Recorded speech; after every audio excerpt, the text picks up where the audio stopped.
you know something? Yes, chef. You're a great fucking talker, but you're a shit cook. You just sunk your team. I did not, madam. chef. Fuck off! Hello everyone, this is Ruby Stretch, and today, well, this ought to be traumatizing to some, I'll be going over what I think are some of the most painful punishments that we've witnessed the Hell's Kitchen contestants endure. A lot of the punishments on the show tend to be around the domain of managing a restaurant, but even then, they are still unlikable, so contestants better win challenges. In this video, I will not necessarily be ranking the 5 worst punishments in a general sense, but I'll be focusing more so on the 5 that I found to be the most torturous, and you'll notice a common trait that most of these 5 share is that they're extremely tedious and are unhealthy. Regardless, there are other aggravating or mitigating factors that put some punishments higher than others and that bump others off completely. As usual, I am issuing a spoiler alert for the rest of the video. You have been warned. Before I get started, I will be going over some honorable mentions, or maybe in this case dishonorable mention seems more appropriate. To begin, there were those tricks played on Rock in Season 3 and Ben in Season 4, where they thought they were being promoted to a less bad form of a punishment, but they got a metaphorical slap in the face in the next scene. Rock had to retrieve some trash from where the winning team was, and Ben had to shovel horse manure. Speaking of the latter, there was also the time in Season 6 where the red team had to clean a pig pen in farmer's attire as a portion of their punishment. All of the above did not make the main 5 because they did not last very long. There's also disgusting food punishments that sometimes come up in the middle of main punishments, with the most renowned cruel example of this being when the red team had to eat cow parts in Season 5 after delivering a slaughtered cow inside. Contestants may want to throw up, but this punishment is staying in the honorable mentions because, again, it's really not long, and well, come on. I think one would not be taken aback by it if they've watched enough other reality competition shows. There are also staple recurring punishments that almost made it, such as any form of cleaning, delivery days, double prep days, and pretty much any endgame punishment where only 2 contestants have to do the whole job. Oh yeah, and event planning punishments, with the worst one being the prom planning in Season 8. Like, I don't care what anyone says about it being pathetic or immature. If I was in Russell's shoes, I would have at least called out the teens on their irritating method of giving instructions. The bus ride from Season 11 is often seen as a frustrating punishment because of how hot the bus was, but apart from that, I don't see the problem with it unless they were forced to hold in their pee for a few hours. Yeah, Sebastian didn't shut up, but that wasn't naturally part of the punishment, and wasn't its talkativeness funny? And on that note, David and Kevin's injuries and Robert's obesity were not naturally part of the conference bike punishment from Season 6.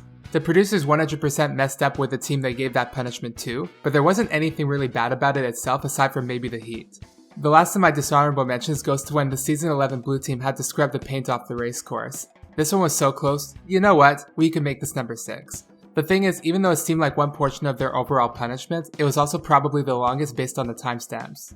It lasted about 3 to 4 hours, in which the paint that they had to scrub was difficult to get off, and, to make matters worse, the concrete ground was hot. Obviously their chef's outfits gave them a level of protection against burns, but they aren't exactly comfortable to wear when it's a hot day outside.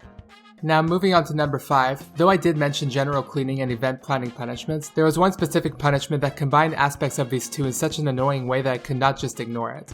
I'm talking about when the Season 7 red team had to clean the front entrance of Hell's Kitchen under the watchful eye of Jean-Philippe. Now that doesn't seem so bad, but when I say they had to clean, I'm not just talking about wiping the tables or vacuuming the carpet and floors. I'm also including the more subtle aspects of the room, such as dedusting the mirrors. The thing is, Jean-Philippe is quite the perfectionist when it comes to these kinds of things, so the women were subject to very high standards when handling the task at hand. However, the toughest part about this punishment and why it is part of the main list is that JP had a white glove that he used to verify if there was even a speck of dust left on various frames, which made things really annoying for the chefs as they had to be meticulous with every corner, bump, and edge of the frames of mirrors, portraits, door glass, and maybe others. Even when a chef thought that they were finally done with something, JP may just find another reason for her to come back and clean it again.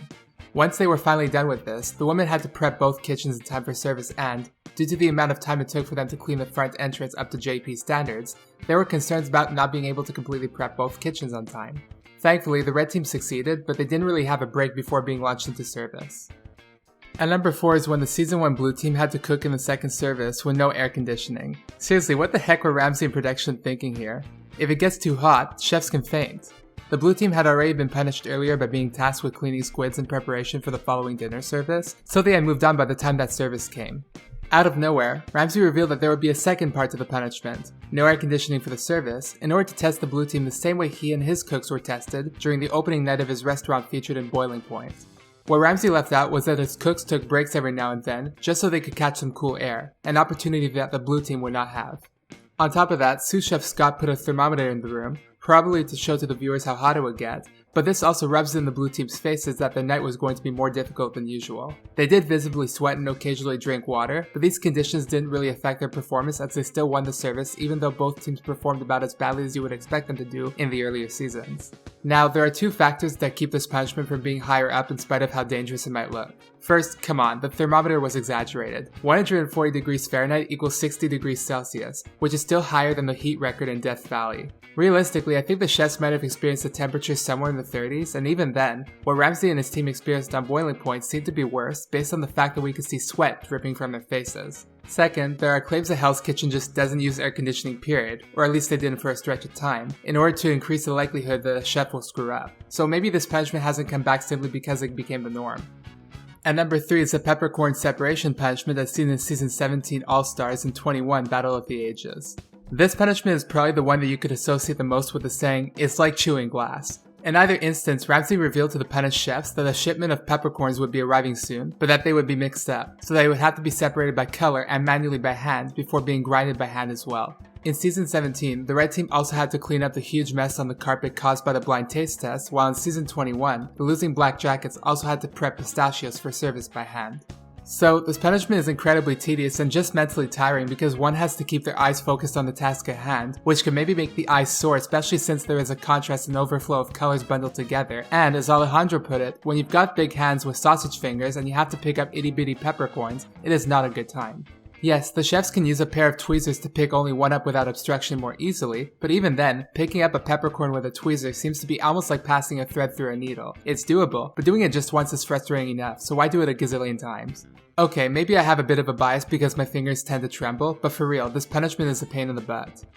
Now, going into number 2, I know a lot of people bring up the delivery day punishment of Season 6 as the worst of that type because, at 1:15 AM the next morning, the red team had to handle one last delivery before going back to bed. However, I don't see how people can look to this punishment as an example of when Hell's Kitchen disturbed their chefs' sleep without mentioning when the Season 10 red team had to slow roast a pulled pork at 1-hour intervals over the course of 12 to 15 hours, including overnight. Like, for real, after Ramsay announced the punishment, no wonder Kimmy was crying and feeling pissed at Dana for messing up her Brussels sprouts. I have a lot to say about this. Evidently, this was manageable throughout the day, but starting at 11:12 PM, an alarm would go off that would not stop blaring until someone pressed a button right next to the barbecue where the pulled pork is roasting. This was done to remind the chefs to check the coals, the temperature, and baste and flip the pig.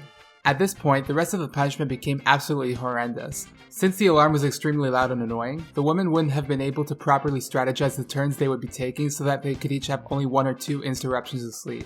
Also, because it would take someone about 3 to 4 minutes to do the task needed, the woman that would approach the barbecue would be more awake by the time they were done, and thus, at least based on my experience, would take more time to fall back asleep. I don't like sleeping, so on my end, if an alarm wakes me up, it would take me about 5 to 10 minutes to fall back asleep, and if I had to get up to handle the pig, it would take me about 20 or so minutes instead. This leads me to my next point. When the women finally would fall back asleep, because of how long it might take for some of them to fall back asleep, especially if they worked on the pig, they would only get a very limited amount of sleep before the alarm wakes them up again. And last of all, when the red team got on with the next day after having only had a handful of broken hours of sleep, they still had to prep their kitchen and do the service, which they actually went on to win. Still, this punishment is a good way to torture someone, and it is especially brutal when one has to do a job the next day while feeling naturally sabotaged.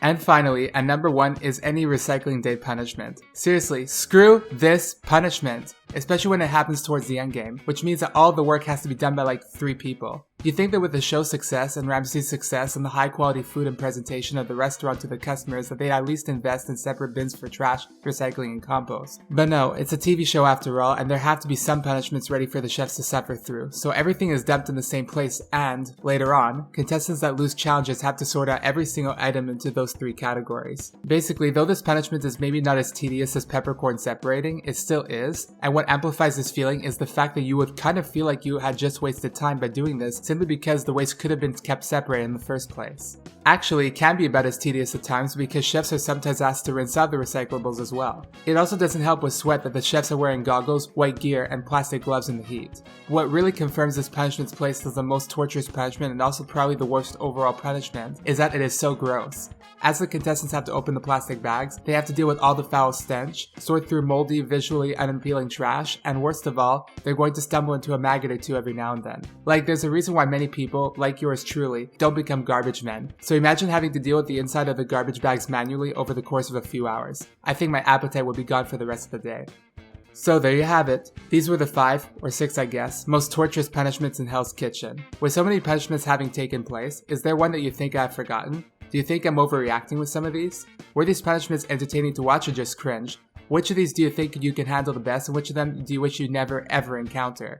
Let me know in the comment section below. Thank you for watching, and be sure to like and subscribe. Toodles!